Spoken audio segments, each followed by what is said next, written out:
So we'll first what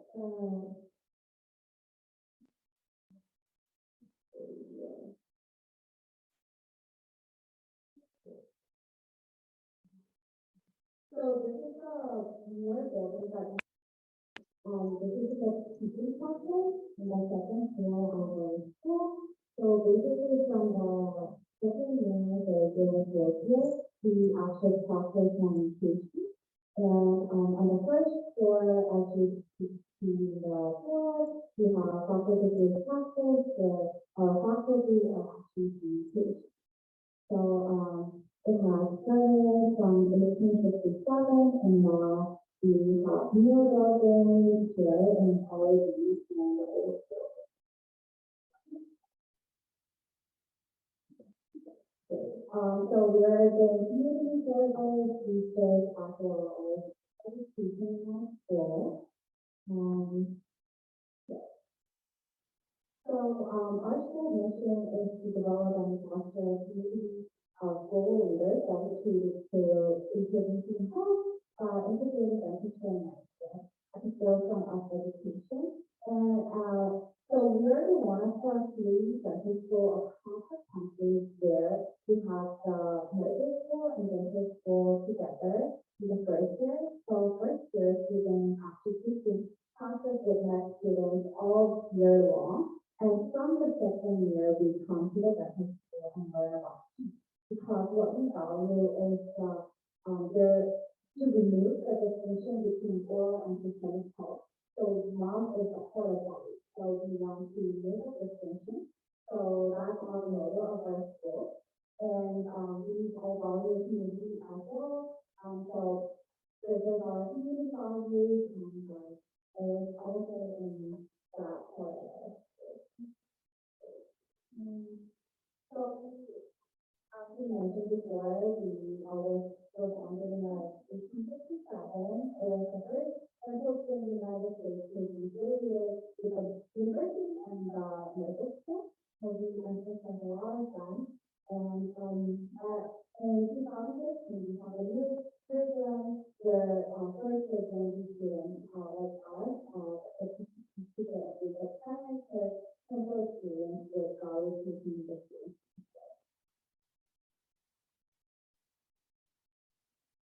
And we're the smallest school among the community. Actually, we have 35 students per year, and we have 4 years. So basically, we have around 140 students in our school for the BMD students.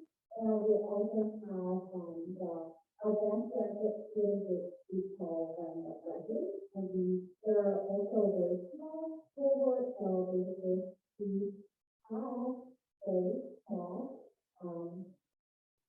number of people. So basically, faculty all know, we all know other, we all know our name really.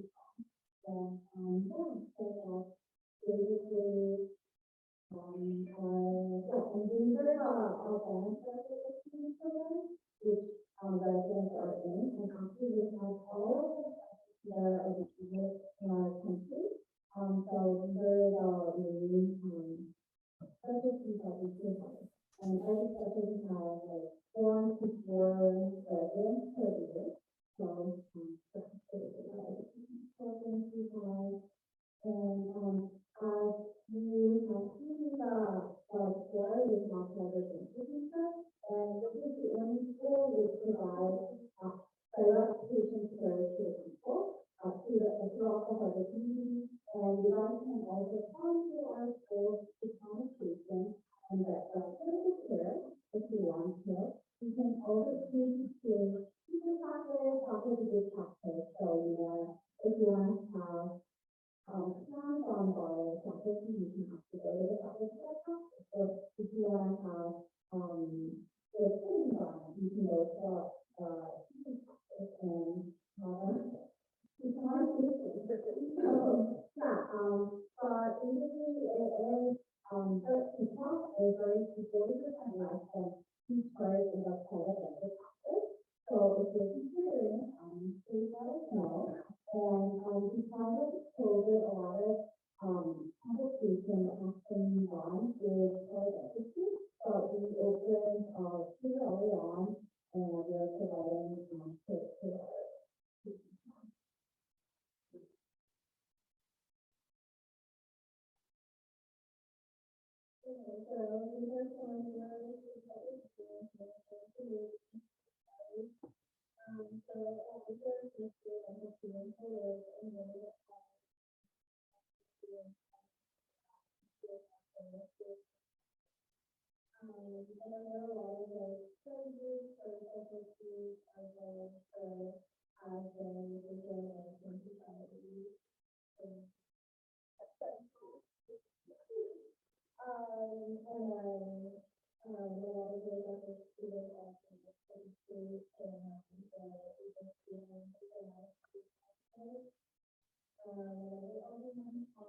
All right, thank you so much for the presentation, really appreciate it, and the invitation for forward.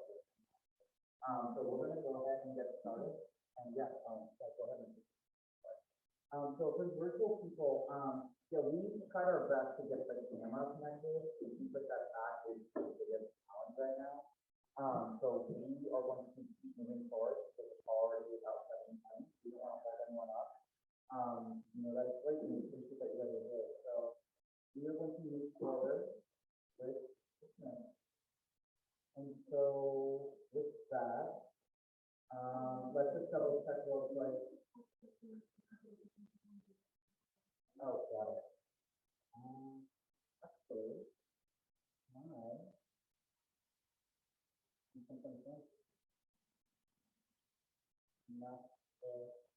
Bro.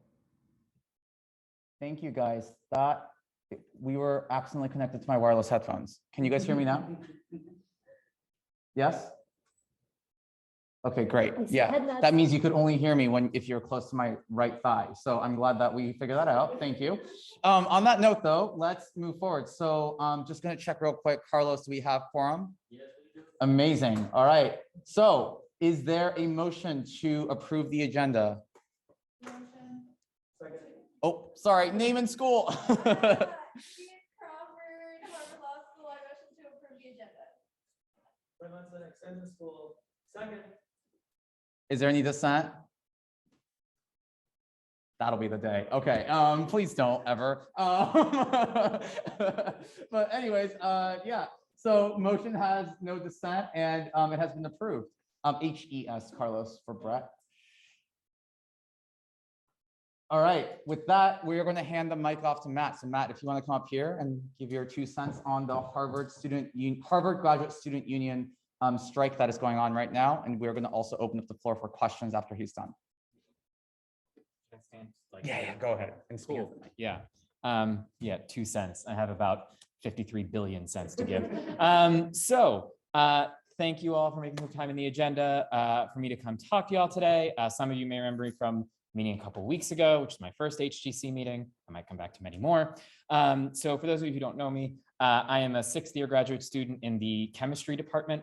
I actually study the human microbiome. Super cool that we're at the dental school today because your mouth has tons of cool microbes. We can talk about that another time. So I'm here today because, as many of you have heard, HGSU has set a strike deadline for this Wednesday if we do not reach an agreement with the university for our next contract. There's obviously a lot of history that goes into it and sort of how we reach the point that we're at right now. And I'll try to do a very brief version. I'm sorry, I don't have any sort of nice slides prepared. But the sort of main points are that what our bargaining team really wants to see movement on is raises for all student workers at Harvard that at least keep up with inflation, if not do a little bit better than inflation, which Harvard has still not agreed to. What a sort of package of proposals that we're calling real recourse, which is essentially improving Harvard's procedures to deal with all forms of harassment and discrimination. You may have sort of heard about a carve out in our current contract, which says that while most union contracts say that you have some form of access to arbitration, we can't do that for sexual harassment and discrimination or many other types that are sort of covered by Title IX and other policies. We actually are sort of, I can talk more about the details of what's in those proposals right now, but it's all sort of a lot of kind of reasonable boilerplate sort of stuff. And then also an agreement for union security to make sure that we can have a sustainable union that everyone who is a part of it helps to support. So our bargaining team is continuing to meet with the university. I believe they'll be meeting tomorrow and Wednesday morning. And so if we come to an agreement, that would be amazing. It may not be a strike after all, but based on some of the based on the lawyer's attitude, the sort of lawyer that Harvard hires, it seems likely that we will probably be going on strike on Wednesday.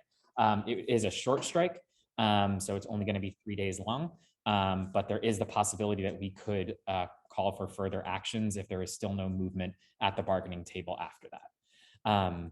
So in terms of sort of what sort of we as leaders and sort of organizers in the union are sort of hoping to work with HGC on is sort of helping the sort of Harvard administration to understand that a lot of the things we're talking about are very universal to graduate students, regardless of whether you are a worker in the union or not, though we do have workers at every single school at Harvard, including the dental school.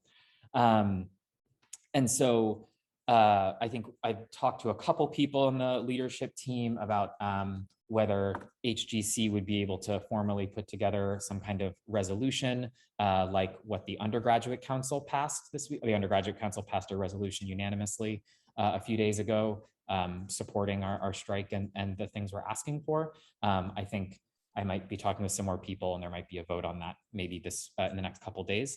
But yeah, so happy to sort of take questions about sort of what's happening, what this will mean if any of you are in classes right now. And yeah, that's the general spiel. All right, thank you, Matt. Do we have any questions from the audience? And we're going to try and alternate again. If you're in the virtual side, please do the raise hands function. Oh, that's neat. And first name and school. Yep, name and school. Thanks. This is Gabe Crawford from HLS again.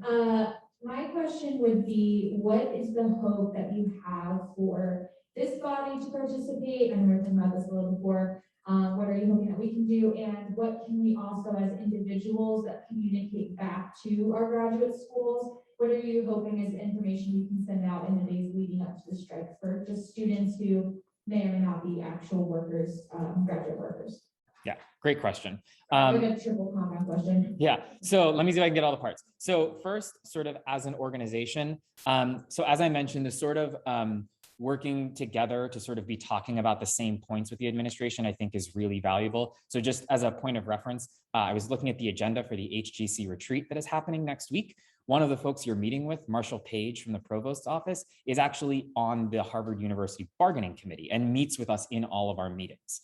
And so if when we're talking to sort of those people in those same offices that both organizations are interacting with, if we can sort of be talking to them and say, oh yeah, you know, I heard about this proposal, to make sure that when people go through formal dispute resolution processes, they have access to a lawyer, which is one of the things that we're asking for in our contract right now. Harvard has said they don't want to do that because they don't want to change things just for workers. They have to make policies that are equal for all students. And we say, well, great, then do that for all students. So having another body that represents all of those other students share those same things. And we're happy to have our bargaining committee talk more about sort of why they reached those proposals, I think can be really powerful, just to be clear that, these are things that we're all sort of on the same page on. And even though y'all might not be getting paid if you're not currently workers, I think we can all agree that everyone deserves a raise that keeps up with inflation after the pandemic we have all just survived or currently surviving. So I think that messaging point is really helpful. Second one, if you're talking to sort of your people in your networks and your cohorts, if you are in any classes that are taught by student workers and want to go talk to your TFs or other people who are teaching and say, we support you and whatever, we're sort of backing you up on this. I think we've had a lot of undergrads coming to talk to their TFs this week saying like, we'll be fine, like go on strike, like do what you need to do. Those can be incredibly powerful and impactful conversations.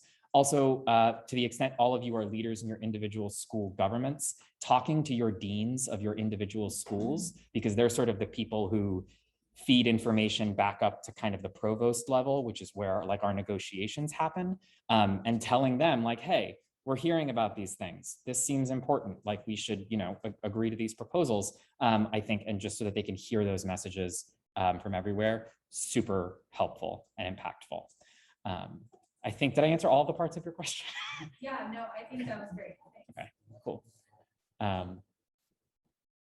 Yep, and then we have a hand up in Zoom. So Izzy from the Crimson. Hi, can everyone hear me? Oh, wait, I can sort of hear her. On your sound, so give me 1 sec.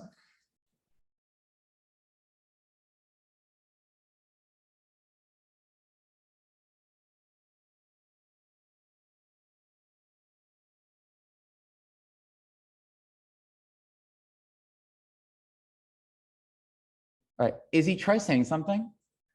Hello? No. Sorry, everyone. 1 second.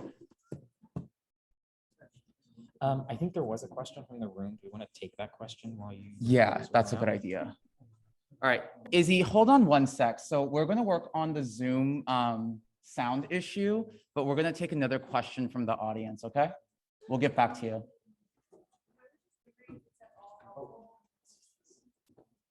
Could you see our name in school, please? Margaret from Margaret School. I was just wondering if you think it's like at all helpful in just like having a Margaret Council like resolution where it's helpful to have like individual schools also put out like things in. Yes, absolutely. I know actually Gabe was just telling me that the HLS student government is working on a resolution. The Graduate Student Council of GSAS has passed a resolution. If the medical school government would be interested in working on that, we're happy to share either what the undergraduate council passed as a template or work on that with you. So yes, absolutely helpful to just sort of, even though those might not be like laws we're passing or anything, just putting sort of on the record that we're all sort of standing together as graduate students on this, I think is very, very powerful.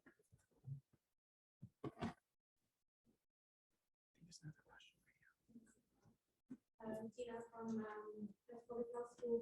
Just as a follow-up to your question, what would be like, what is the government? Oh, hold on. Can we just make sure that the mic is working? Yeah. Okay. And then Zoom people, can you guys hear that question? Just, No. Has to submit that resolution if you were to do individual resolutions for graduate school, or whether it would make sense to work like Longwood campus. Can you speak closer into the mic? They're saying that they can't hear you. Okay, the Longwood campus to work together on one resolution to submit, and then when will we submit that one? I think the mic is through the laptop, so I have to be talking into the microphone. Yeah, we're just trying to get as loud on the speaker as possible. Okay, so for people on Zoom that might not have heard it, I think the question was broadly about sort of how to organize those resolutions and sort of who to sort of send them through for sort of maximum impact. So obviously every school is different. I know Longwood has sort of an interconnected system between the different schools.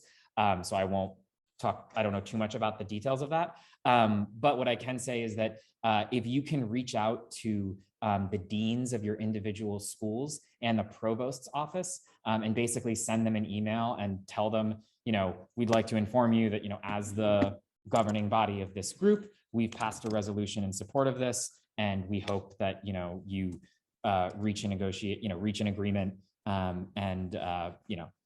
we support the Graduate Students Union in these things. I think, and, just sort of attaching that to them, just making them aware that everyone is sort of paying attention to this can be very effective. And also, talking to your faculty. There is a faculty solidarity letter that is currently going around. I can share the link to that many faculty from lots of different schools have signed, just saying, we support these things as well. So if you want to circulate that to the faculty, also very helpful.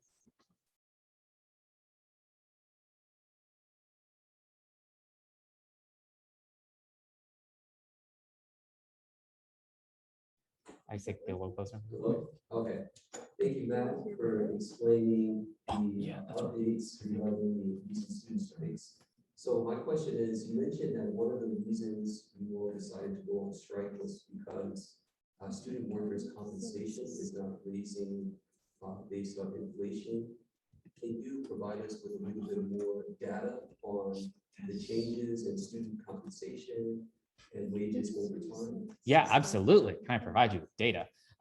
So first, one point I want to emphasize is actually one of the things that was really successful. As one of the results of our negotiations process, we have already gotten, I believe it's like a 26% raise for workers at the School of Public Health, because those workers were specifically being dramatically underpaid. So that's a big win already. So this is not all like this has been a terrible process. We've actually had a lot of success. And then I don't quote me on that exact percentage though, but I can get you a correct number. So there's that side of it. So in terms of the actual numbers, so where we are right now, I believe the administration's last proposal was they started at a 0% raise. We've gotten them up now to a 2.5% raise, which is great. Our bargaining committee is currently proposing a 5.75% raise. And that's both to keep up with inflation as well as for parity with peer institutions like MIT and Stanford, where many, especially research assistants doing similar work, get paid more based on cost of living. And so that's sort of one part of it. Under our last contract, we had a 2.8% raise, which I think personally was lower than what I wanted, but we sort of thought was acceptable because it was in the middle of the pandemic.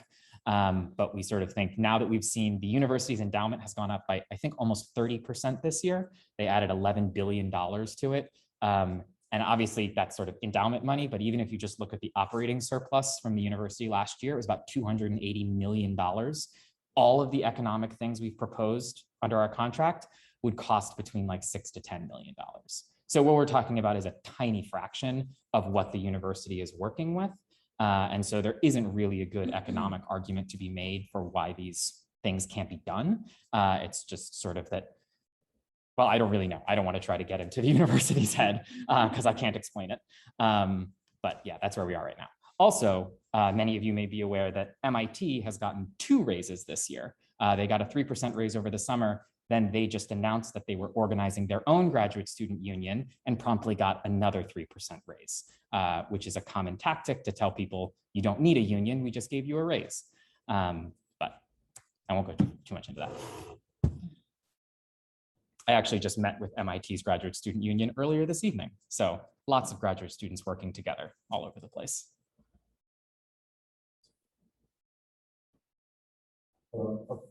All right, Izzy, we're gonna, we think we got the sound going, so we're gonna try it. So Izzy, go ahead and ask your question. Cool. Can you hear me? Izzy, are you talking? Can you hear right me? now? Yes, I'm talking. Okay, 1 second. Yeah. Yeah, I want you guys to listen to it there, please. Yeah. Izzy, can you try one more time? Hello? Hi? Hello? Okay.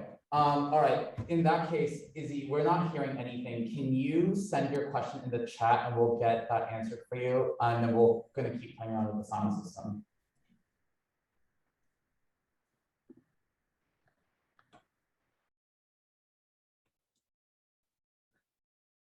And then we'll make this the last question, and then we will move forward.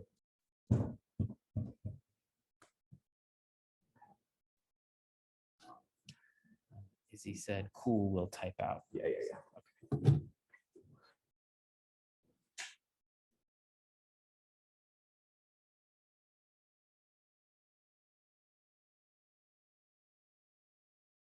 External. While we're struggling with virtual meetings, which we often do, just a heads up for those of you who are interested, there are what we call our organizing committee meetings happening every evening this week at 7 p.m. And so all members and workers are invited to those, but also graduate students who are just sort of, not working, but just want to sort of hear what's going on and support are also welcome as well.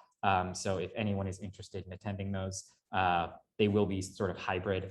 So let me know, and I'm happy to share a Zoom link and more details for those. Can you put your email on the agenda as well? Yes, always.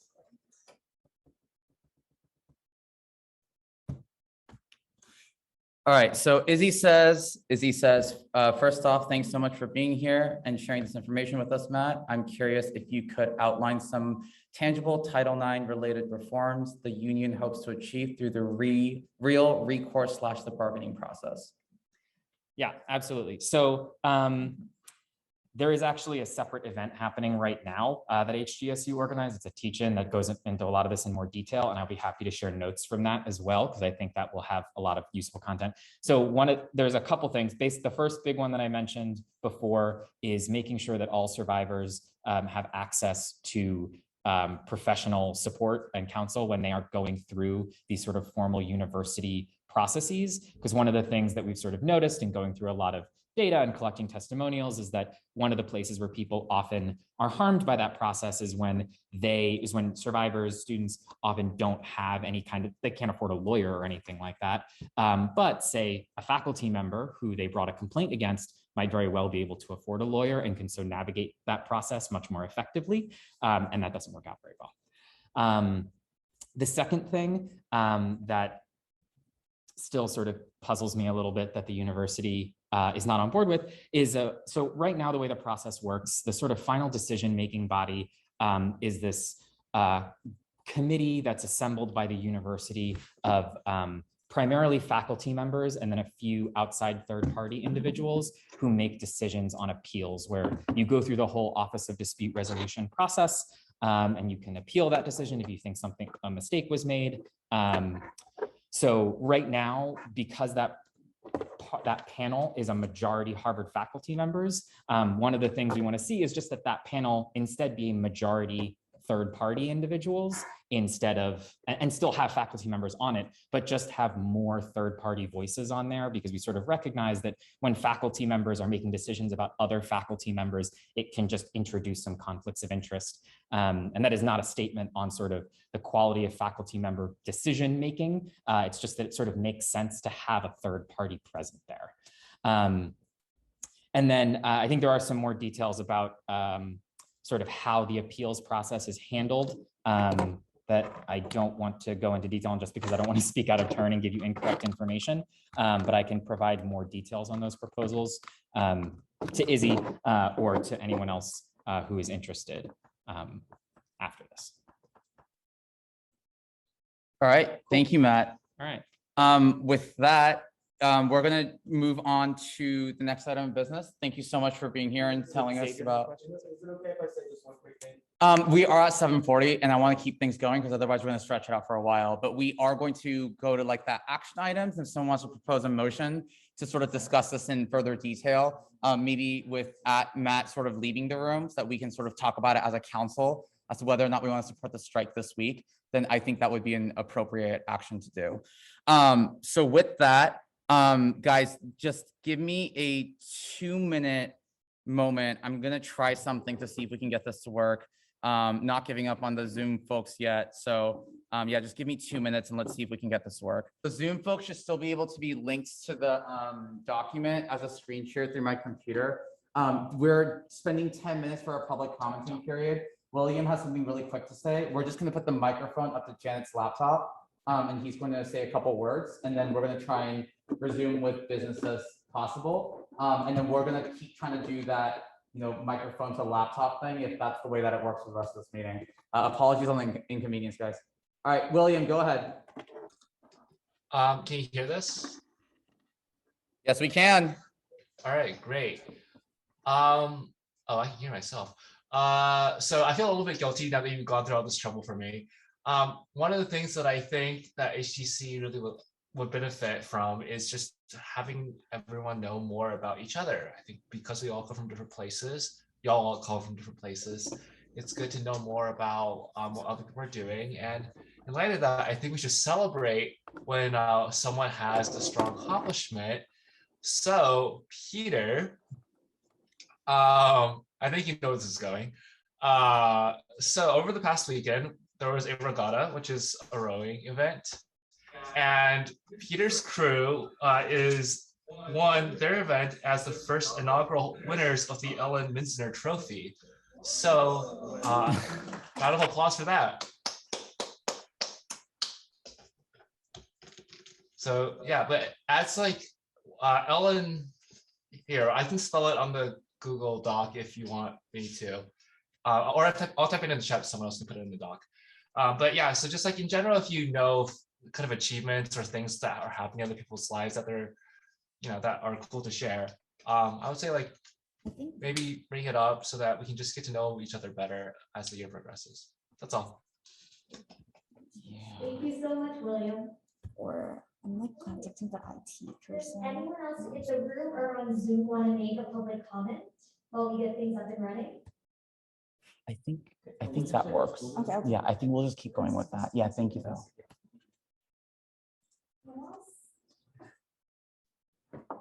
Yeah. All right, guys, so Zoom people, you guys can hear this, right? You guys are good? Okay, awesome. Yeah, so I think we're gonna do that. It looks like that for now, that's our temporary solution. I don't want to keep everyone up all night. So we're just gonna put the microphone by a laptop on so that we can hear you guys. As long as you guys can hear us and we can hear you, I think we're good. So with that, let's move on to updates and reports. So ours is going to be just 2 minutes long for the executive update. So Himaja and I had an opportunity to meet President Larry Bacow and Provost Alan Barber. It went very well. And we want to draft up a report so that everyone is able to just sort of look at the things that we've talked about. We had a lot of input from both presidents and reps. And we only had 30 minutes with both parties. So we did what we could, but we think we got a lot of valuable information out. If you attend the retreat, which we all hope that you do, one of the topics that we're going to be talking about is the different roles of the provost versus president and how to sort of advocate and use your resolutions that you've passed to really leverage what you want to push forward with the student body. So that's going to be a really good strategic conversation. So please attend the retreat, which an invitation was sent out for November by Janet. And it will be at the Lehman Center at the Graduate School of Arts and Sciences, like historic building on Harvard College campus. Yep, and there it is. Sorry, that was the next announcement. It was the Friday, November 5th from 12 to 5:30. Aside from all that, that's it on our end. If you have any questions for us, feel free to send us a Slack message. Himaja has something really quick. Very quick, just please fill out this RSVP form if you have not already, just to indicate if you're coming for part-time, full-time, or if you're going to be virtually. All right, and with that, let's move on to Janet and Carlos for operations. Yeah, why don't you guys come up and speak in this mic, the lectern. Oh, sorry, just one more note on the RSVP form. Even if you're not, even if you are unable to attend the retreat, please still go ahead and fill out the form. Thank you. And we are, so as operations and governance chairs, we're very keen on learning about how we could make these meetings more efficient and useful for you guys. So we'll be sending out a Google form survey to everyone that will Well, we don't have all the questions formed out yet, but we just look out for an email over the next few days for the school perform survey, and we would be just like interested in learning how we can make these meetings more just better and more efficient for you guys. Thank you. All right. And with that, we're going to move on to advocacy. So just a heads up, we did give advocacy about 15 minutes because there are two big topics that we want to present. And we do want to open up this opportunity to have a conversation. So feel free to ask questions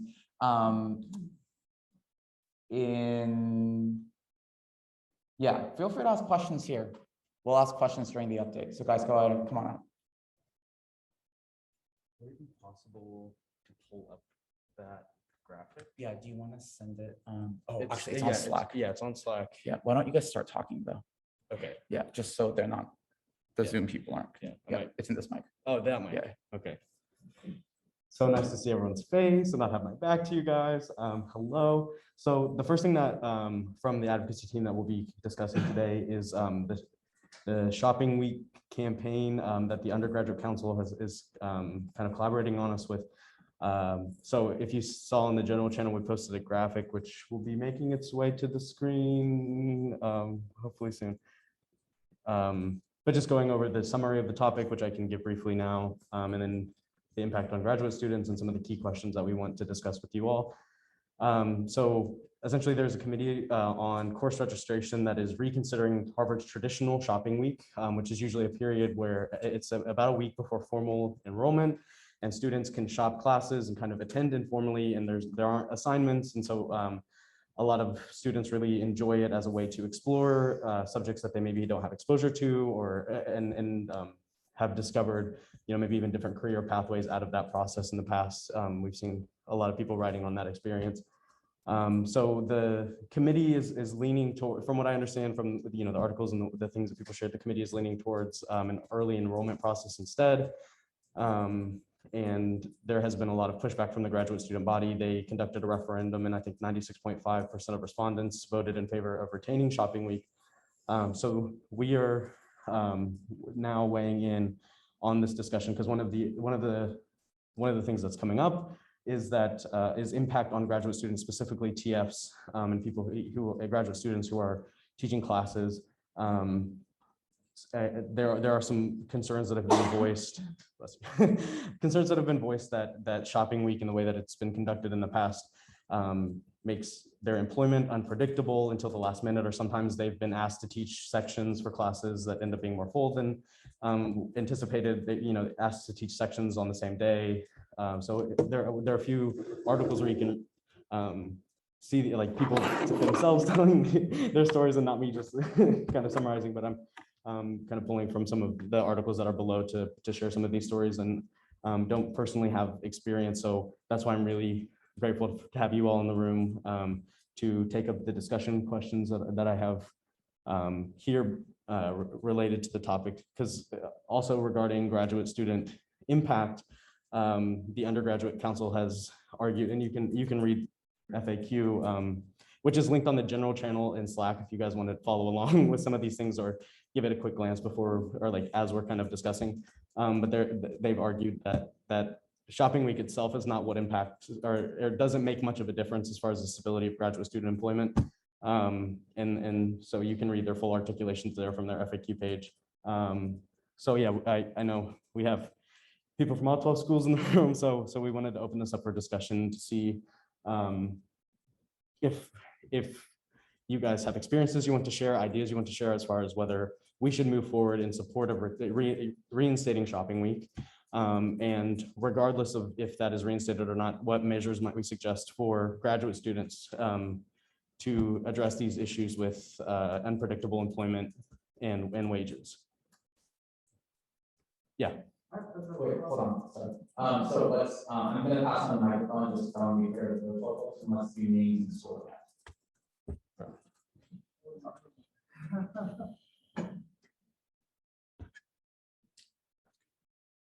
Jordan Biggers, HKS representative. My question is, I'm just thinking about process, we have an advocacy committee, correct? Yeah, yeah. I'm just curious if the 10 minutes we have right now is this the time to have discussion before it's moving forward versus then? Yeah, no, that I appreciate. Yeah, so the advocacy committee is still, or actually the second thing on our agenda is to announce interest form for being on that committee. So it's not formed in a state where it's ready to have, a live discussion.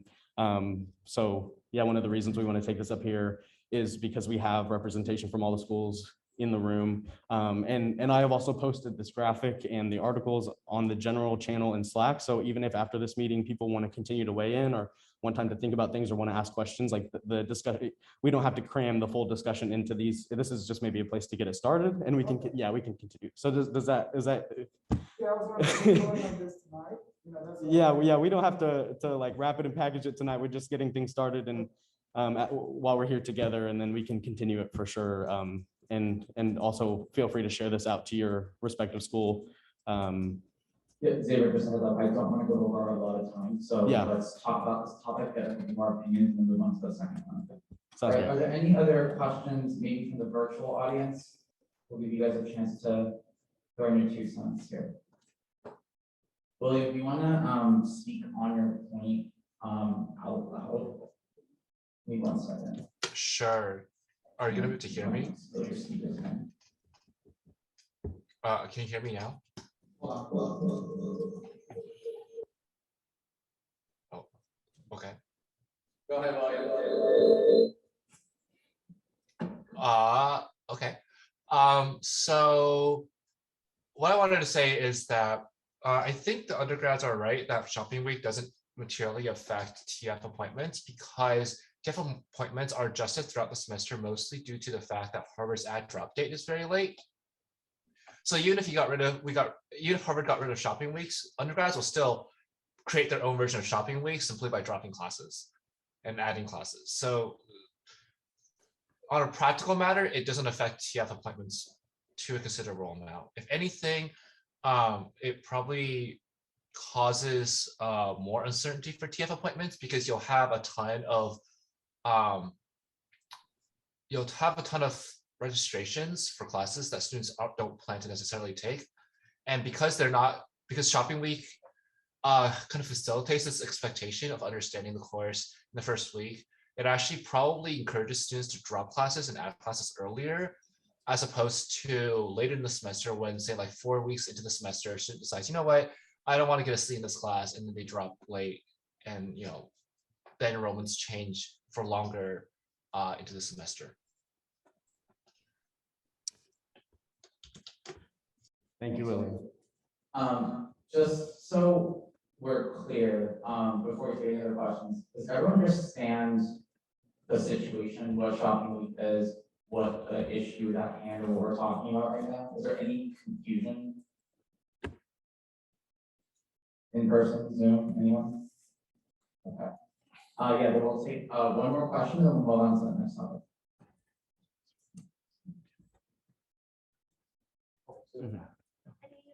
Oh, yeah. Do I?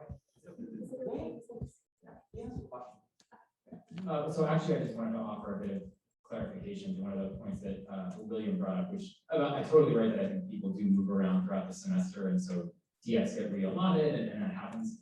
But it does. I have personally spoken with a number of teaching fellows for whom this has created significant problems. One of the things we have to bargain over at different points. It's especially a problem in the humanities and social sciences because if someone's taking a class on European history and then decides that they're going to go take a class on like South American languages, the same number of students and the same number of TFing appointments may be there, but the same person cannot switch to TFing that other class. And so I think one of the things a lot of graduate students said is basically, of course, shopping week and graduate student sort of work safety is not a problem. They're not opposed. It's just we sort of need to make sure there are protections there for those employees.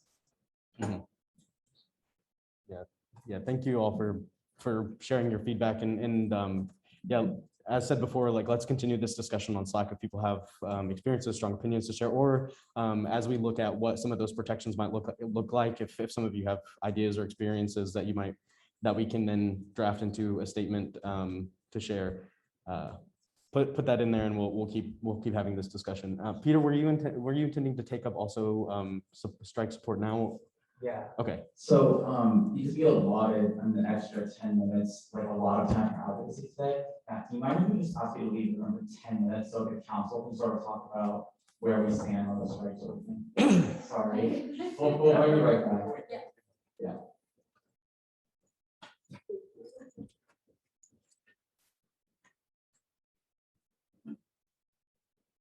Don't leave, we want you here.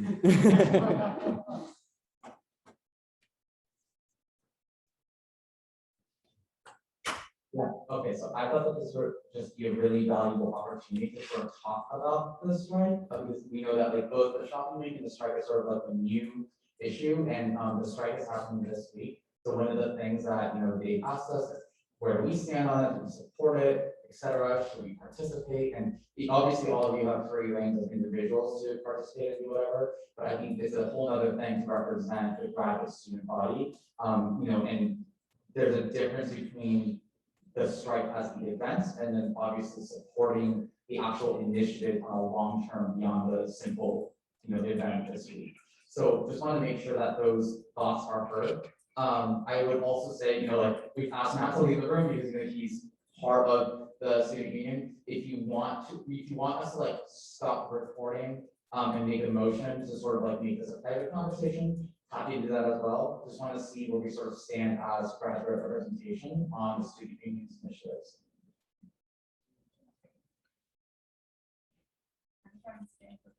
Oh, supposedly, the people on Zoom can't see the screen. People on votes. Thank you, guys. I didn't re-screen share. Give me 1 second.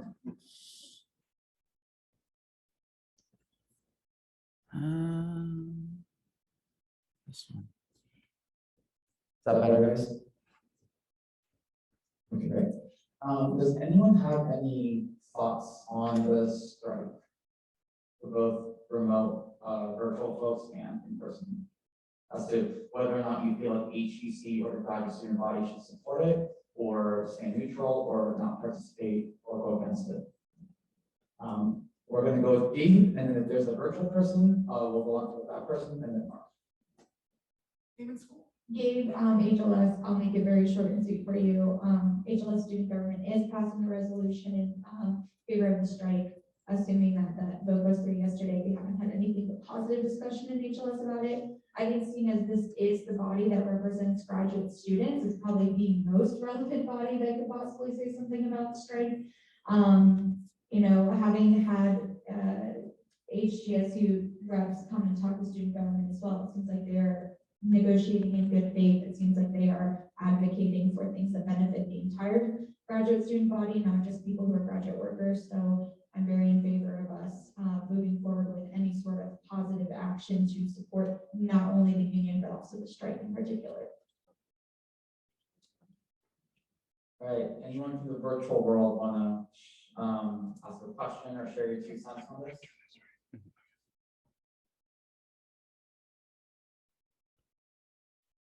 Feel free to raise your hands or throw something in the chat.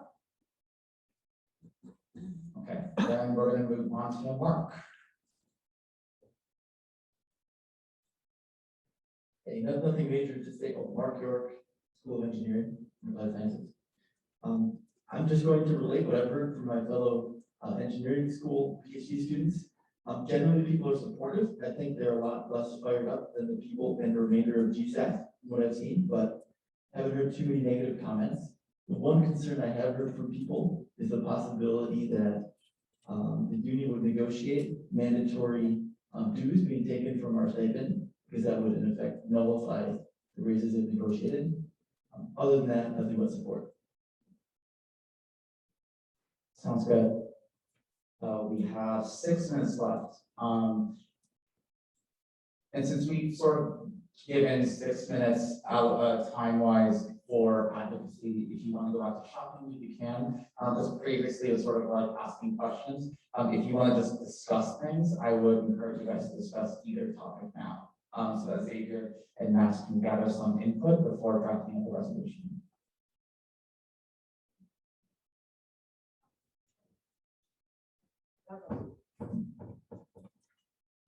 Thank you, Jordan Baker, HGS representative. So this question is for you, Peter. Like, what's your honest appraisal of political capital right now? Like, you met with provost and president. I'm just curious, if your resolution, how much you're able to draw from that?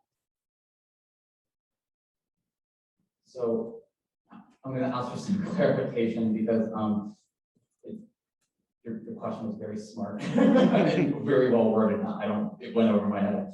Are you saying in terms of like where the university currently stands administration wise, do we feel like that there is enough of a movement or a leverage to, like, if we were to support a strike with a resolution, that it would actually like have actionable power? Is that sort of where?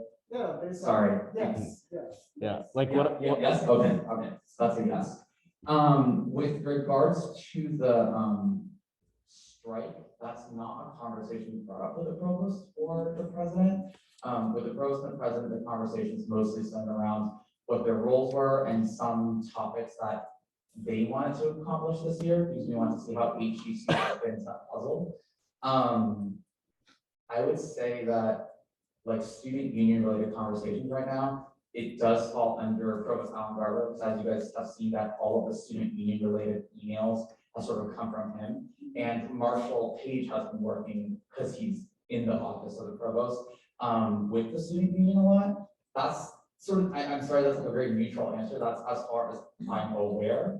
I do think that the student union has been accomplishing a ton of things. And based on the conversations with Marshall, it seems like that when like this year it's like a hot topic, like the things that they're working on is a really big push. It seems like that, you know, wage negotiations and et cetera are really moving forward. So if you're going to try and like do something big and make something happen, I think that this year is the year to do it. And Xavier had something, and I'll get into Brad afterwards. Oh no, you're good. You know, I think my thing's good. Okay. Yeah. All right. Was there yeah, I'll just want to. Is there any other questions or comments or thoughts? Does anyone feel strongly that the council should go one way or the other on either of these applications? Yeah, 3 more minutes. Sorry, I'll be super brief. I am super with the strike, but sorry, we also have HKS. Okay. Sorry. For the strike, I've actually commented on like the shopping weeks. I think that I think that we should keep the shopping week because I think that undergrads are overwhelmingly in support of it and feel it really has contributed to their experience. I think that there are other things, however, that we can advocate for, like maybe a subsidy if your class is removed, to cover like 1 or 2 weeks of what your payments are. I don't even know if there's like a standard for this, but and also having like some kind of preliminary enrollment efforts. So it can be non-binding, there's still ad hoc, right? But like having that moved a little bit earlier, so at least you can get a sense of if your form is in danger or not of being dropped. And like if there's a way to like shorten the shopping week, maybe make it like 3 days and have different slots for different classes to be held, but maybe just some other ways to address the whole job security and pay security for grad students while making the shopping. Yeah, thank you so much for that. Could I use the last minute and a half to announce our committee interest form applications? Actually, I'll turn it over to Max really quickly. Hi, everybody. Max, Chair of Policy, working with Xavier. We're going to send out an interest form to set up the advocacy committee. So you'll be getting that after the meeting. And essentially our hope is that that committee kind of is the committee that one of the venues for us to work through these types of issues before they come to this body. I mean, anything can come to this body without going to that committee, but that'll be a place we can kind of flesh through stuff. We're thinking about keeping it open to you as reps, but also any graduate student that wants to get involved. And when we reach out to the presidents of the different associations, we're also going to ask them if they'd like to designate people to the committee, just so we can have wide representation. And the idea is that the committee would meet every other week or as needed for an hour. So that's sort of the time commitment. You'll see the form coming shortly. Yeah. And Is that it? I can just add a little bit. I created a tiny URL for it, so I can tell you now too, if you want to just load it up and check it out. It's tinyurl.com/HGC-ADV. And that should take you to the forum. You can read about how the committee will function, the kind of things we'll do. Yeah, it'll be organized by Max and myself, but we're in a collaborative environment and really just want folks who, like are interested in any number of things related to this work to come and just bring their passion and get to do work that they really care about. So that's kind of what we're doing and what we're putting together, and would just love to have any of your perspectives, and would be so grateful if you would also share that out to your communities and maybe specifically message people that would really dig it, essentially. Okay, you good? All right, and advocacy committee, thank you so much. So what we're going to do is, especially for the folks that are relatively new to HGC this year, all of our meeting minutes are compressed into a PDF and then uploaded to our HGC website. We also have all of our recorded conversations put on our YouTube channel. So if you ever want to refer back to it and speak with your own respective student governments, this is a really great opportunity to do that and refer back. All of our PDFs are also hyperlinked. So Xavier can also maybe send a URL and our operations team can include that URL into the PDF. So you can click on it and get involved with it right away. Camille, could you bring Matt back in?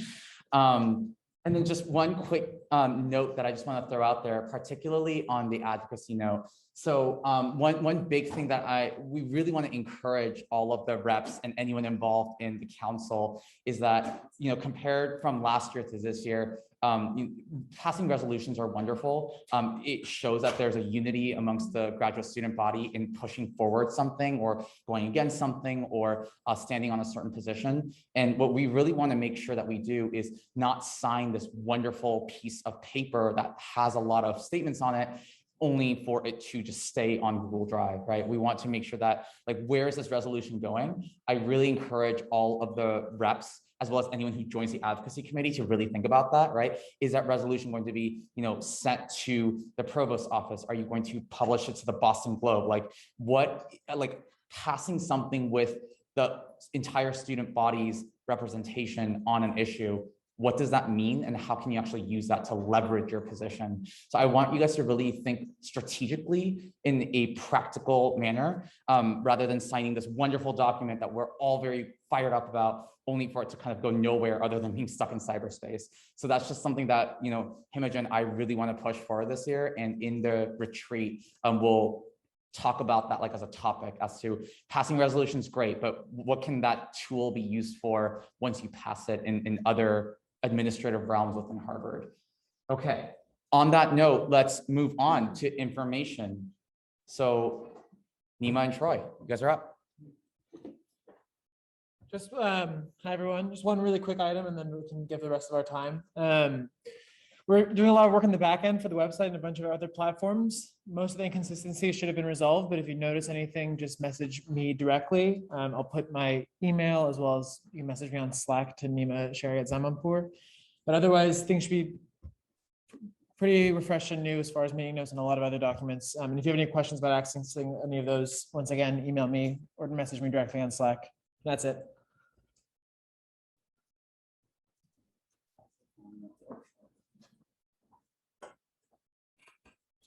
And then Troy, did you have something you want to say also? Yes, can you hear me? Oh, 1 second. Yeah, Janet, can you turn on the mic? Sorry, Troy. All right, Troy, go ahead. Yes, so we are working on, Nima and I, on creating a Google form in order for people to submit events that they would like published on our newsletter or social media. We're going to send that first to the executive board at our next meeting and then back out to the general body at our next meeting. But that form is coming and we're looking forward to seeing all of the events and other information you'd like shared. Thank you. All right, amazing. And with that, let's move on to student life and community engagement. Estefania, do you want to go first? Awesome. Can you hear me? Yes, we can hear you. Perfect. So yeah, so two things. The first one, GradFest was really a successful event. So thank you everyone for joining us. Now, what we are planning to do is Landon and myself, we are going to plan the events for the rest of the year. We are super open to hear your thoughts. We would like to see if we have enough time to prepare a Friendsgiving. And of course, there are more things that are coming. So we will keep you posted and probably we will send through a Slack a couple of options for events. So we would love to hear your feedback about what do you think about it. Great. And then Landon, did you want to add anything? Yeah, I'd just like to emphasize what Estefania just mentioned, that we're really seeking student input from representatives and other executive board members on what events we should hold. So if you have any ideas, feel free to contact us via Slack or email. Great, thank you. And then next we have, Is it possible to ask a question about like student life? oh, yes, absolutely.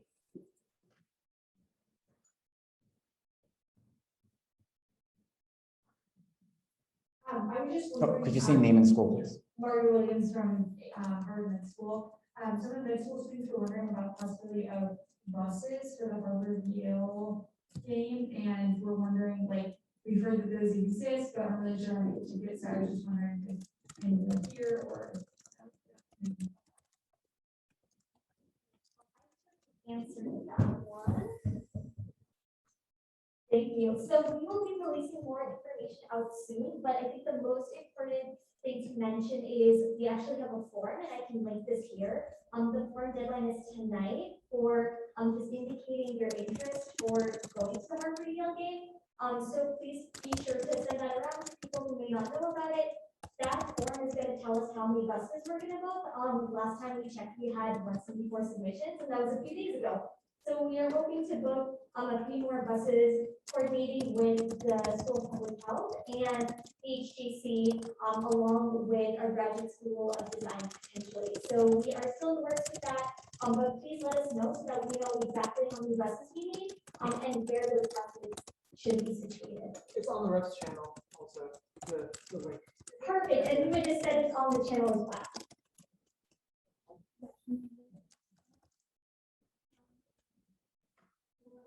Yes, so the schools mentioned are the only ones who are eligible to sign up for the buses, or is it open to other schools as well? Also, is the work meant to be open to other schools? I think I missed it. Yeah, good question. So this is available to all schools. We're ideally going to have a pickup location at Longwood and a location at Cambridge. So your school may not be the exact place where that's happening, but it'll be within the radius. The other thing is, so you can be at any school and apply for this. The other thing to mention is the schools that we just mentioned are those partnering. So if you are part of the student government, you have some student funds that you can use for this, that would be great. That can just help us reduce the price that we ask from students. So did I answer your question on that? Oh, and then where was it posted? It was via email. Nima also posted it via Slack. It went out in our newsletter as well. So yeah, the deadline is tonight, and I'll also link it over here. Or actually, it's linked already. Where is the Reps channel? Because I think we can't add ourselves to that. Yeah, so if you email Janet or Carlos, our operations team, which is just operations@hgc.harvard.edu, or governance@hgc, or president or VP, any four of us can help you out. And then if you're on Slack, we can just add you to that channel. Or if you're already on Slack, direct message us and we can figure out all those logistics. And Nima's our point person for Slack, so you can also message him. Right, yes, Nima as well. Nima is fantastic with all digital things that definitely I am not as good at. He's fantastic. But on that note, we do have a quick update from the finance team about the Harvard One Catalyst Fund. So if you guys want to just step up here real quick.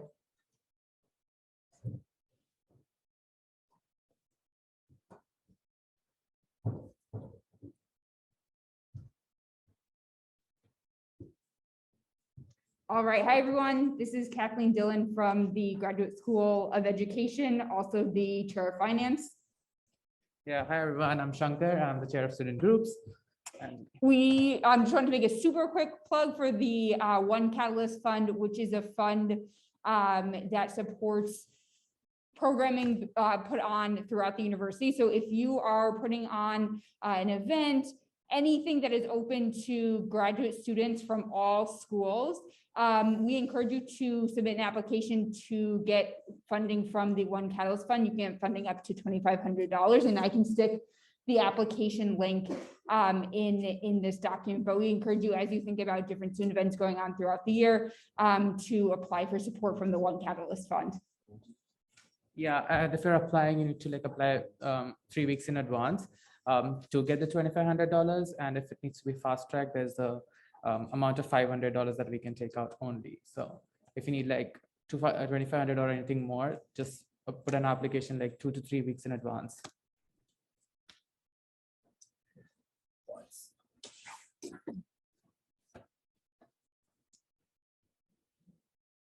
Does HGC ever fund events, or would it just be schools or people planning things applying for that funding?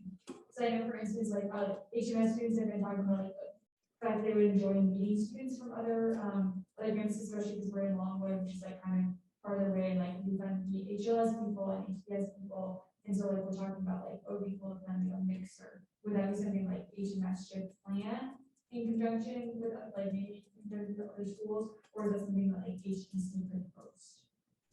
Yeah, it would typically be a non-HGC student group of some sort, working in partnership with other student groups. So just to give you an example, there's a recent potential application that came up for a Diwali event that was kind of spearheaded by a member of one school, but was going to be open for planning and attendance from students from all schools. And then the application would come from them to us for the funding. So if the medical school wanted to spearhead something like that in conjunction with some planning members from other schools, then that would be something that would be eligible for funding.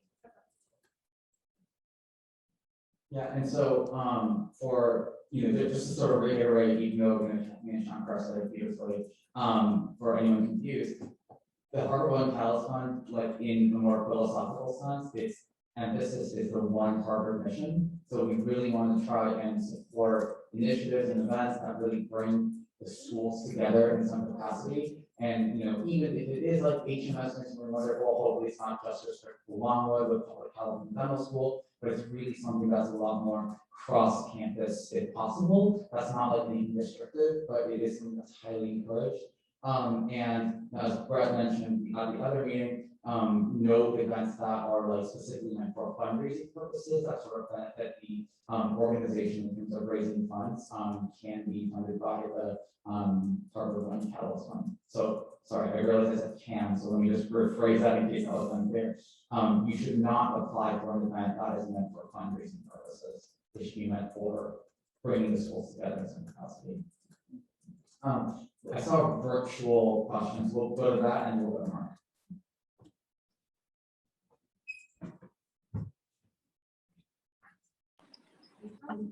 Sorry, you're a little bit spotty at my end, but I just had a quick question. I was going over the rules for the. Say your name and school.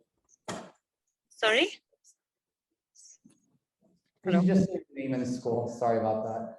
Oh, Ishna Prasad, GST representative. I was just wondering, I felt like there was something I wanted to bring up, which is there seems to be a little bit of a barrier to accessing the One Harvard Catalyst Fund, because there's a requirement for groups to have a direct banking account set up in the group's name, and smaller groups may often not have such a mechanism in place. And so is that something that HGC would consider in terms of how access to the funds then requires you to be aligned with a much larger organization? I just wanted to bring it on the table, given this fund should be helping groups to grow and not kind of create barriers to access in some ways. Yeah, that was not articulate, but.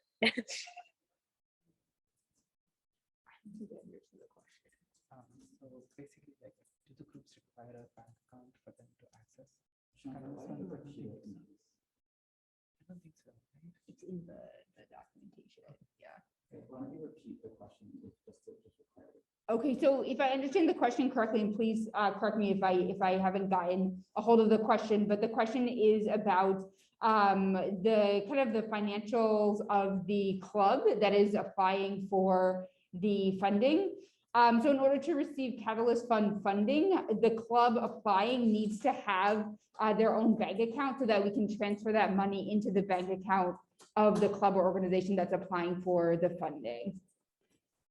Yes, that's the question I have. It seems like a little bit of a barrier to access in terms of small organizations. So is that something you would be open to looking into? And I just wanted to bring the point onto the table, given that I think the fund should be available to everybody equitably. Yeah, I mean, I think that's something we can certainly discuss. I'd be happy to have an offline conversation with you about how we can make that work. That would be amazing. Thank you so much, Kathleen. That's all for me.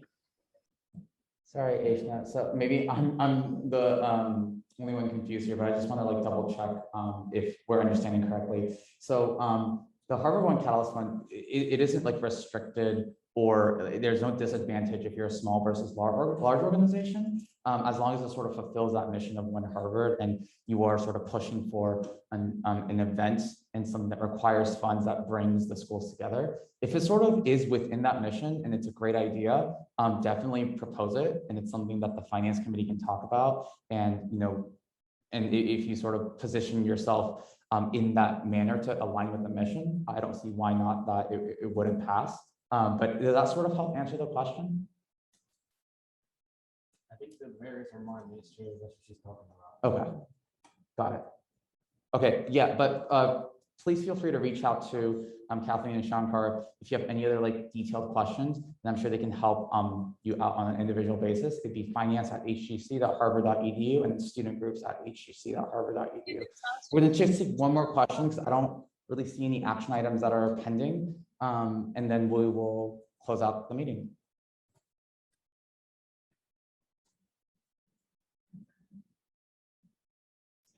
Thank you, Peter. Just a quick clarification question. Oh, Mark York, please. Quick clarification question. I'm actually having lunch tomorrow with a gal from the Grad School of Education.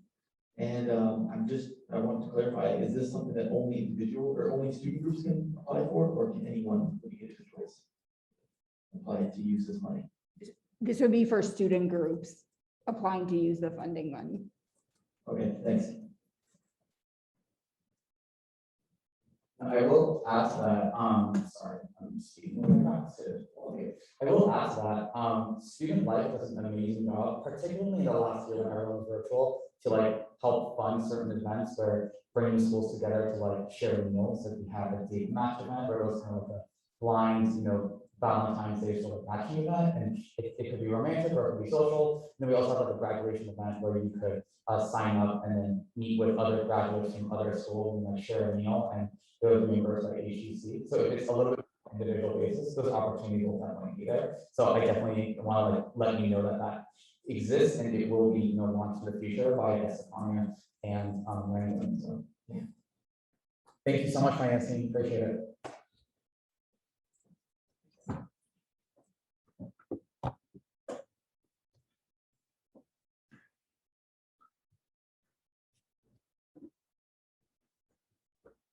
And William, I just saw your question in the chat, but just for the sake of time, I'm going to ask you to either ask that question publicly on the Slack group channel if you think that that is relevant to a lot of people, or you can email directly if that's okay.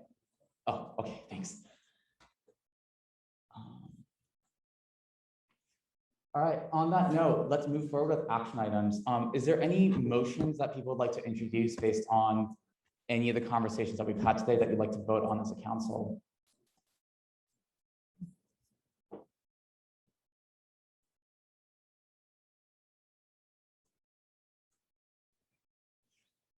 All right, if not, we're going to move on to announcements. Are there any announcements for anyone in person or remote that you'd like to just bring up, whether it is an event or a fun fact or anything else? Yeah, 1 second.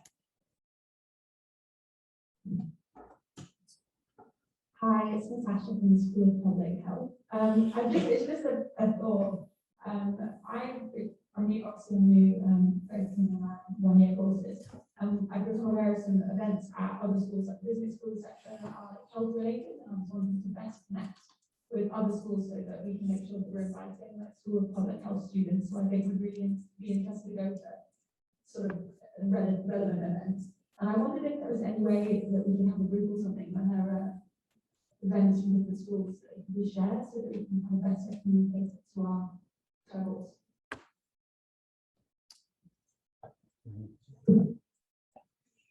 Oh, no, could you just, yeah, landing. Yeah, could you just turn the mic on? Yeah, good question. So Zoom people, you guys could hear that, right? Just double checking. So in case people didn't hear, I just want to reiterate. So is there any group or a location or a venue or a channel where if there's these events going on all these different schools, how can we sort of put them like on a, so to speak, a virtual bulletin so that everyone can sort of have access to them? I think Harvard as a whole is working on that. Just, hopefully HGC is that mission as one Harvard to make that happen. Nima can elaborate a little bit more on this at some point. But, if you want to send like promotional information about a event or something that you think encompasses many schools at once, then we do have our HGC newsletter that it's not necessarily like a lister for the entire school, but it's anyone who signed up their emails for the HGC newsletter. You can put stuff on there. Those promotions, we are really letting Nima and Troy sort of make the judgment as to whether or not it is like sort of appropriate for that newsletter. So for example, we can't promote everything that people send us, but if it really does fulfill that one Harvard mission of bringing students together in some capacity, then that's definitely something that they can consider. But I'm going to defer to them for additional questions, particularly ones that are more detailed and specific to your situation, if you have that.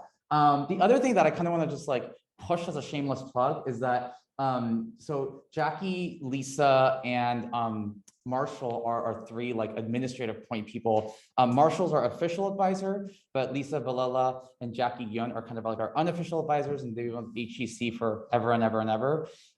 Jackie is the Graduate School of Arts and Sciences Student Center Executive Director, and Lisa Villela is the Executive Director of the Graduate Student Circle. So the executive board was introduced to them really recently, and Himija and I meet with them on a regular basis. So this is kind of biased, but the Graduate School of Arts and Sciences, as one of the largest schools at Harvard, naturally has PhD students that, their funding and their degree conferral comes from that school. They're sort of spread out all over the place, which is wonderful. So they have this thing called, Matt, help me here, I think it's Engage. Yeah, so Engage has like a list of like 200, 500, 300 student organizations. Yeah, and a lot of them, I shouldn't say a lot of them. You should really comb through it to see which ones allow open membership. But there's some sports teams that, sports clubs that sort of allow open membership, even though they're housed at Graduate School of Arts and Sciences. There's some clubs that allow open membership. You really have to sort of talk to those executive officers and see if they're okay with it. But I've seen more times than not, if you just ask politely, a lot of the times they're excited to do that. So yeah. I think Estefania wanted to say something as well. Oh yeah, Estefania. Yeah. Second. Yeah, so we have the calendar, and what we did was to include all the Grad Fest event in the calendar. So maybe Natasha and everyone, if you can send us the events, I think that's also important for us to see if we are also planning to work on that, so we can align and work together. So maybe we can define some dates, or that will be maybe by quarter or at the beginning of the semester, wherever it works for you, and then we can try to align how to work together on that and how to communicate.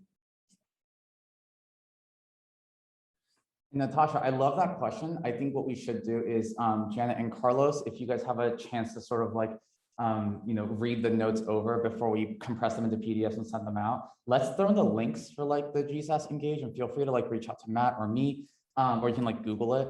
And then let's also maybe throw in Nima's link for the HGC newsletter promotions, so that if you guys have events that you want to promote, you can at least go through that form, and then Nima and Troy can sort of parse through that and figure out from there. But yeah, those are all wonderful resources. Yeah, let's hand Natasha the mic.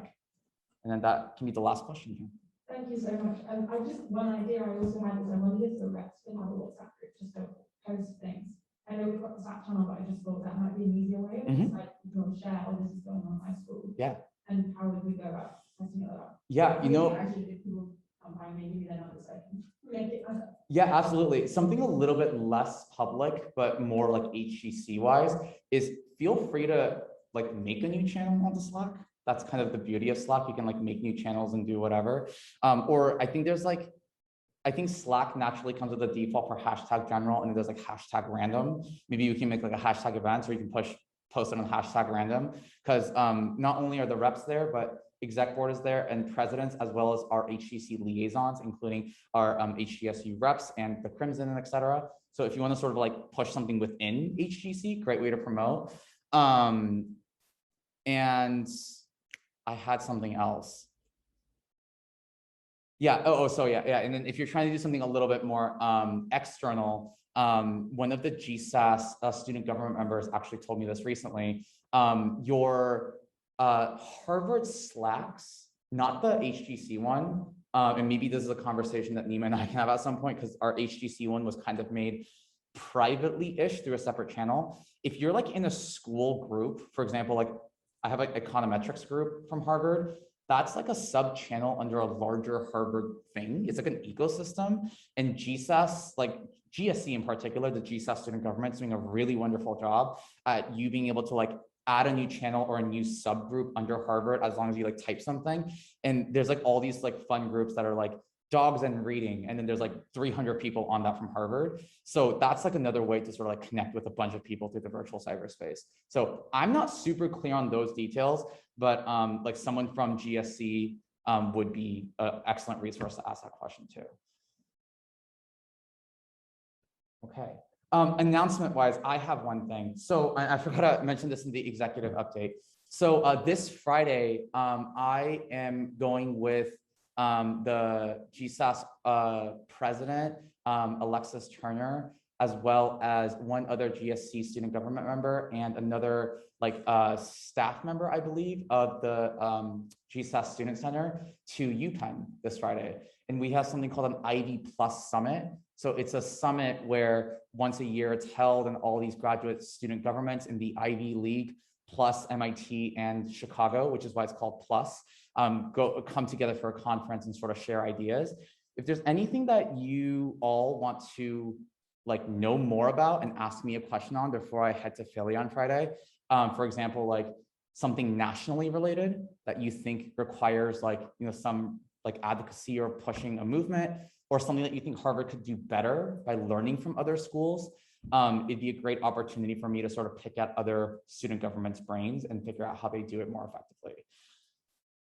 So yeah, I just want to throw that out there. Oh, Camille, yeah, do you have a question about that? Yeah, can you ask Oh, 1 sec. I just want to make sure, I don't want to leave the Zoom people out, that's all.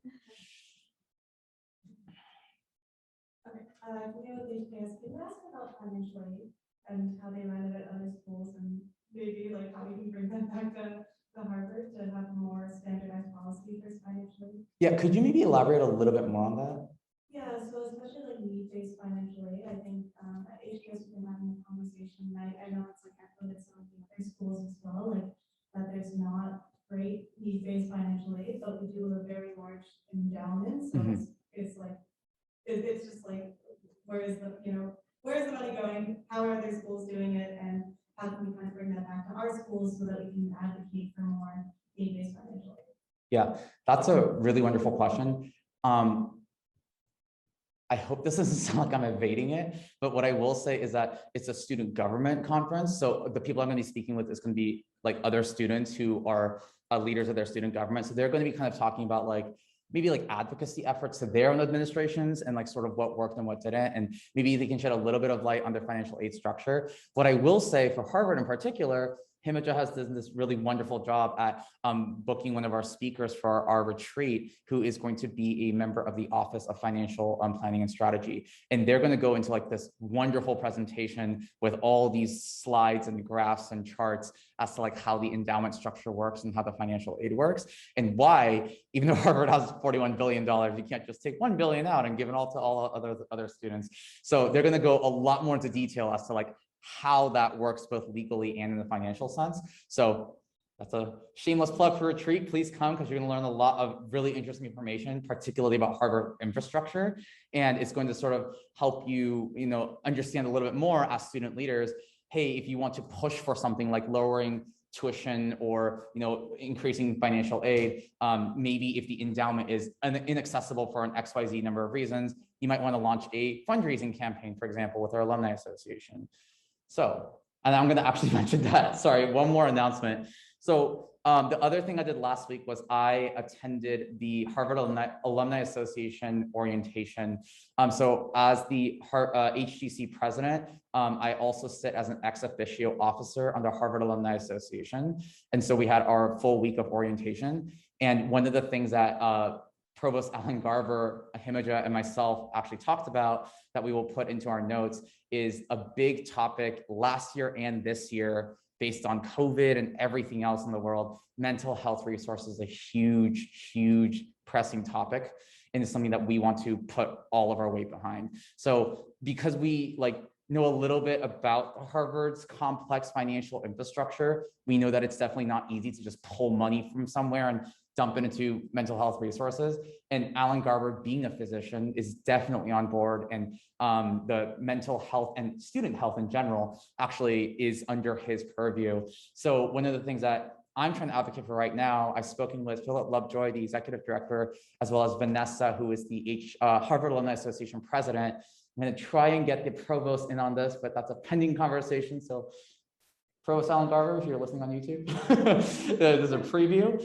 I'm trying to launch a fundraising campaign with the Alumni Association to see if we can raise enough funds for full-time salaried staff for mental health counselors. Because right now, if you try and access mental health counselors from the Harvard Student Health, they're booked for like 3 months. So great that you have insurance, great that we have these resources, but if you can't access them, what do we do? So it might be like a $1 to $2 million campaign, trying to see if 2 or 3 years worth of 5 or 7 mental health counselors and psychologists for Harvard could be fully salaried. And again, since endowment isn't as accessible, we're asking alumni to donate from Harvard's $500,000 network. And one thing that we're really pushing for is seeing if we can get these mental health counselors to be gender diverse, to be sexual orientation diverse, to be ethnically diverse, and not only in their profile, but also in their training so that they're well equipped to understand how to deal with those sort of resources. So if you have any questions about that sort of initiative, something Ahimija and I've talked about extensively. We know Provost Garber is very excited about it, and so is the Alumni Association Executive Director and President. So let me know if that's something you really want to jump into and help us out with. Okay. Yeah. Speaking of the mic. So just also adding in a quick plug for retreat, we'll be having the director of CAMP, which is the Counseling and Mental Health Resources Director, come in and speak, and he does a really great job with just providing an overview of what resources are available at the university, which will tie in kind of with what Pierre was saying about how we as a council can kind of move forward with supporting those initiatives. And also as reps, a lot of your job is really communicating to the student body of what resources are available, and so hopefully that provides a little bit more detail as well. And then I had a last thing, but I'm totally blanking out, so I can send it in the email if it's absolutely necessary. But yeah, thanks. Okay, and we will get out early. I'm gonna just one more thing. I'm so sorry. On Slack, so there's a lot of conversations happening as these advocacy, initiatives pick up. It's a great space to talk about things with other reps and presidents. Use it, especially because we're not all here, and some of us are like, wow, this is so long, I'm zoning out. Great time to go to bed, wake up, open up Slack. And if you see some conversation about shopping week or the student union strike and you want to pitch in your 2 cents, send a message, right? And if you don't feel comfortable sending in the general channel, because there's presidents and all the liaisons there, you guys have an own private representative channel. So message people there or send messages directly. Slack also has an ability to poll things and take votes. HGC has something called an emergency e-voting. It can only be approved by the president, and it can be brought up really by anybody. It's only used in situations when it's absolutely time sensitive and the 2 weeks worth of general counsel meeting times isn't sufficient to pass that motion because it's something that's absolutely pressing. So in those situations, which we actually used a lot last year, those situations, a motion is going to be presented, minimum of 48 hours is going to be open for discussion. And then we're going to be, and then you're able to do an online vote through like a Google form or through Slack and then pass a motion. So if there's something that you want passed and pushed in terms of advocacy, Slack, we're probably going to use that as our resource in order to get that going. And Carlos will be helping out with all the motion opening and the discussion, moderation, and the passing of the e-vote, whatever that might be. Okay, done for real. Ah, Nima. Okay, we got one more thing. All right, and Nima's gonna be the last one. I recommend someone moves to adjourn. Go ahead, Nima. I take back my self-compliment on efficiency. There's one last thing for Slack, and I think that's like a big thing just to have everyone in one workspace. You can also do group messages, which are way more unofficial if you just want to meet up to commute together to one of these different locations. The main thing is that we just want to have everything on the same platform, just because it's been a kind of a chaos this last year in Zoom when we had 3 different platforms for HGC and things got lost into the ether. I think it's already happened a couple of times, so we want to make sure that everyone's on the same page. So please use Slack, populate it, use it actively, especially the reps channel, which I've noticed hasn't been as active. That's like our best platform to have any information come across. And that's it. It'll be 30 seconds. It's not up to me. Does anyone want a motion? The reps have all the power. No, I'm kidding. Go ahead. Go ahead.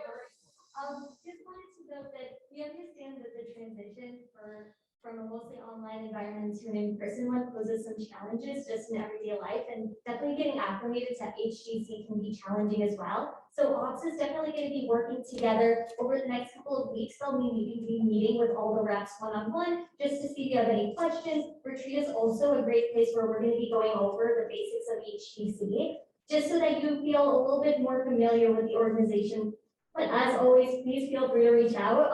Kira and I try to answer our emails as well. We're active on Slack. You can reach out to any of our executive board members as well. There's no question that's a stupid one. We really want to make sure that you're getting your concerns addressed and that you're able to feel comfortable with this organization that we're so glad you're a part of. Thanks. All right, are there any motions? Move to adjourn the meeting. All right, Jordan from HKS moves to adjourn the meeting. Is there a second? I second Teresa Longstam from Harvard Med School. Is there dissent?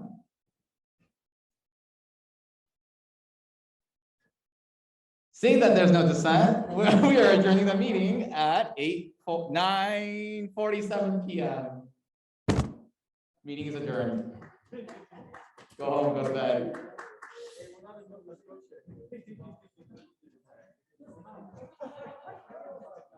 Thank you, everyone on Zoom. Have a good night. You.